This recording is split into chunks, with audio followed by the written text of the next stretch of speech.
Demi Allah, saya berjanji akan setia dan taat kepada Pancasila.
Sekarang kan hari ini udah ada pelantikan. Menurut Bapak, gimana sih harapan kedepannya untuk MAI Polda Jabar ini?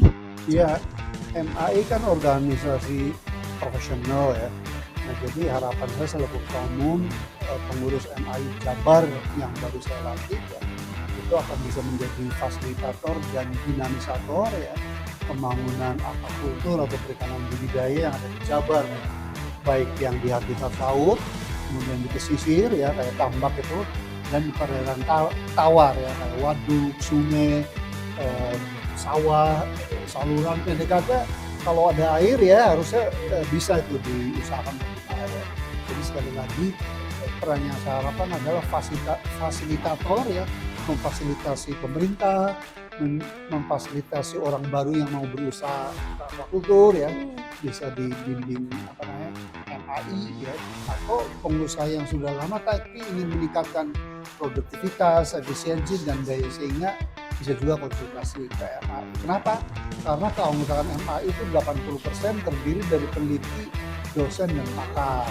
Sedangkan 20% praktisi. Model Pak Budi ini, beliau adalah PT Aquatek yang memproduksi perambat jaring apung dan konstruksi di laut ya, seperti pelabuhan mobile bridge ya, atau bisa berpindah-pindah itu dan lain sebagainya.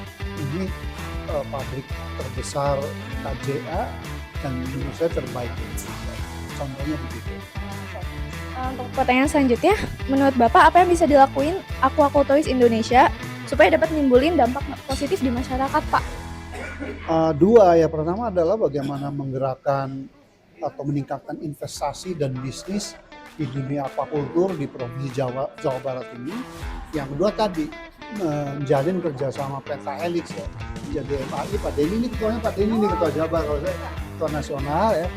Itu kerjasama antara kaum akademisi atau peneliti ilmuwan lah dengan industri, model Pak Budi ini, model misalnya Pak Dilip itu tambak sejak saya jadi menteri 2001 tuh tambak undang Paname di Pantura luar biasa, yang lain sudah banyak menghentikan, Pak Dilip sampai sekarang masih survive dan beruntung ya. Kenapa? Karena menggunakan ilmu dan teknologi gitu. Kemudian yang ketiga adalah dengan pemerintah. Jadi MAI pun harus menjadi mitra positif dan produktif dari pemerintah. Karena ini di levelnya provinsi dengan dinas kelautan perikanan provinsi dan dinas terkait ya. Apa yang dimaksud pariwisata? Karena kalau di negara maju, tempat saya kuliah di Kanada, di Amerika, di Eropa, di Cina ya, aquaculture bisa juga untuk tempat wisata gitu. Apalagi kalau kerambat jaring apungnya sekuat dan seindah punya aquatek kan, bisa untuk mancing, bisa untuk nebar akan, itu hiburan tersebut. Mohon maaf kalau jaring apungnya itu kalau aquatek kan bisa dibangun rumah gitu ya, rumah untuk orang menginap, anak-anak muda yang baru wedding untuk honeymoon-nya bisa di situ, serius ya. Bagus ya. Nah, bagus. Jadi terus dibuat itu online itu. Kalau honeymoon yang halal nggak apa-apa, yang tidak halal yang boleh. Nah, yang berikutnya adalah dengan komunitas. Jadi komunitas masyarakat biasa yang ingin usaha di aquaculture harus dibantu oleh MAI.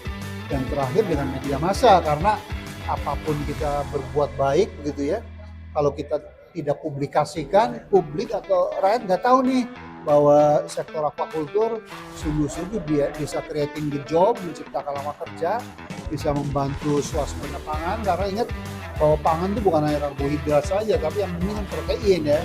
Protein yang bagus kan protein yang namanya white meat dari seafood dan ikan ya, protein tinggi, omega 3, anti kolesterol, dan selain menyehatkan, mencerdaskan, juga buat orang-orang muda modal Kang Denny ini menguatkan nih kalau makan seafood.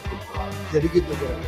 Iya, aquaculture juga sekarang bisa untuk energi karena kita bisa menghasilkan energi itu ya dari fitoplankton atau makroalgae ya. Biofuel IPB udah berhasil ya. Cuman harganya masih mahal, jadi kita lagi minta subsidi Pak Prabowo nih dalam 5 tahun harusnya produk IPB yang biofuel dari mikroalga atau phytoplankton itu dibeli dulu lah gitu ya, supaya ada untung. Kalau untung kan IPB bisa meningkatkan efisiensi dan produktivitas. Kira-kira begitu. Pertanyaan selanjutnya itu, menurut Bapak parameter keberhasilan untuk kepengurusan saat ini tuh berapa ya? Iya, kalau tingkat nasional saya di setiap provinsi ada ketuanya. Untuk Jabar, Dr. kami lantik menggantikan Pak Iswara yang sudah jadi anggota DPRD, jadi dulu katanya sibuk sekali ya. Sekarang Kang Denny pengusaha. Oh. Pesan Bapak untuk kepengurusan kali ini apa? Intinya kita untuk memajukan MAI ini lebih kepada bagaimana ya MAI ini bisa dirasakan oleh masyarakat aquaculture pada umumnya. Jadi keberadaan kami nanti sebagai pengurus harus dirasakan oleh juga anggota dan masyarakat aquaculture semua. Jadi mudah-mudahan MAI ke depan dari mulai sekarang hari ini dan besok seterusnya kita senantiasa ada melakukan terobosan-terobosan, inovasi-inovasi dari semua sektor ya, dari baik itu dari teknologinya, dari pemasarannya, dari segala permasalahan-permasalahan yang berhubungan yang selama ini memang dengan masyarakat aquaculture yang ada di Jawa Barat. Untuk pertanyaan kedua, apa harapan Bapak untuk aquaculturist Indonesia yang dinaungi oleh MAI? Ya, harapan kami memang tetap sama ya, antara MAI kita dengan masyarakat itu mesti berkolaborasi, baik itu kolaborasinya berupa pengalaman, ilmu dan teknologi, dan semua hal-hal yang berhubungan dengan masyarakat aquaculture Indonesia. Berikut juga MAI Jawa Barat senantiasa juga mesti berkolaborasi ya, karena itu orang ketua umum MAI nasional itu adalah figur untuk kita semua ya. Dan kebetulan beliau juga punya banyak link dan channel, dan ini tentunya akan memudahkan kita bergerak ya untuk kemajuan bukan hanya saja di Jawa Barat tapi Indonesia pada umumnya. Kayaknya apa ya, kalau lihat posisi orang-orang sekarang itu lebih progresif. Insya Allah apa yang dibuat nanti berdasarkan visi misi itu juga dari MAI untuk memberikan kebermanfaatan buat masyarakat aquaculture Indonesia, setidaknya Insya Allah dapat tercapai lah. Amin. Apalagi satu, ini kan ada mahasiswanya juga. Sebagai itu kalau saya istilahnya saya sudah 50 tahun, harus ada kaderisasi 20, 30, 40 ya, energi yang masih luar biasa lah. Nanti bisa kolaborasi itu bisa untuk mencapai visi itu. Itu tuh yang membuat saya sedikit bergairah untuk mengembangkan organisasi ini menjadi lebih baik. Oke. Untuk pertanyaan kedua, apa harapan Bapak untuk aquaculturist Indonesia wilayah Jawa Barat yang akan dinaungi oleh MAI? Aquaculturist, harapan aquaculturist tentunya pasti pertanyaannya organisasi ini harus tadi itu yang katakan sebutkan bermanfaat dari aquaculture itu sendiri. Dan mungkin dari Aquaculture sendiri juga memberikan efek manfaat apa yang menjadi dari pengalamannya sehingga bisa memperkuat organisasi khususnya MAI Jawa Barat. Dan saya kira mudah-mudahan MAI Jawa Barat ini aquaculturisnya bisa menjadi agent untuk perubahan yang lebih baik. Jadi nanti MAI ini bisa menjadi leader MAI di Jawa Barat ini jadi istilahnya nasional. Gitu.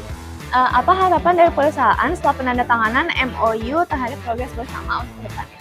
Oh, supaya kedepannya kita bisa sinergi lebih lanjut, jadinya kita bisa membantu pengusaha-pengusaha yang membuat usaha di Indonesia supaya dapat kejelasan. Jadi dengan adanya MAI, stakeholder akan bisa dibantu dari segi kejelasan hukumnya, dari untuk kerjasama dengan masyarakatnya, kerjasama dengan pengusaha, dan juga bahkan dengan bank untuk kreditnya. Untuk pertanyaan kedua, pesan Bapak untuk MAI Jawa Barat untuk kepengurusan ini apa? Oh, supaya solid terus aja deh, supaya terus solid, jadinya kita lebih akrab lagi, dan juga dengan demikian tentunya pekerjaan jadi lebih lancar. Iya, dengan lebih bonding pasti jadi lebih lancar. Iya. Oke, segitu aja. Oke, Makasih Pak. Terima kasih.